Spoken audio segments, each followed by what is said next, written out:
nilikuja kutazama mechi kwa sababu Simba na Yanga ni moja kati ya timu mechi kubwa.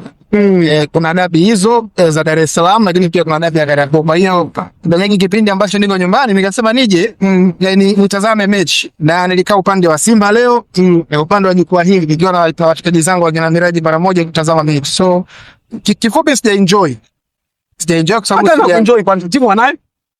Yes, nishasema mara nyingi kwamba walitufunga kwa sababu tulikuwa hatujajipata bado. Ngoja mmesahau. Si nilisema mimi kwa walitufunga tukiwa hatujajipata. Na ndio maana kuna nyakati nilikuwa nasema tunatamani hata tupate mechi ya kirafiki na wao ili tuwaonyeshe quality yetu. Alafu mimi nagaramia kila kitu. Ni kama walichungulia, ni kama waliona kwamba inawezekana ikawa ni mbaya. Kwa hiyo mechi imeisha pole kwao. Wanabidi wajipange kwa sababu huo ndio udumu wa Lissu Steve. Maana kwa tena na mimi wewe si unataka sema wewe upande wa Simba? Mimi nakuja kucheki mechi tu na anasema enjoy. Unasema enjoy kwa sababu haujacheza mpira mzuri. Nyama kama huyu mechi ilikosa hadhi ya da. Vipi nyama kama huyu kiruka kesho?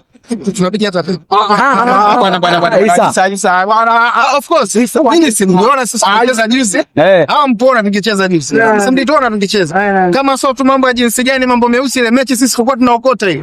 Sasa quality hilo ongeleta kwenye hii quality ambayo tumeona hapa leo. Nyinyi wenyewe tuzungumzeni, yani msizungumze ushabiki. Quality ya fountain tungeta ambayo tulionyesha ile siku tulicheza. Kama tunacheza leo sisi tungeokota na ngapi?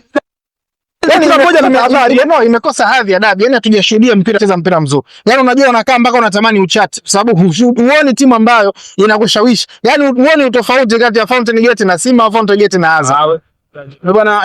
Bwana tunaongea sana kila la heri kuja uwanjani ndio.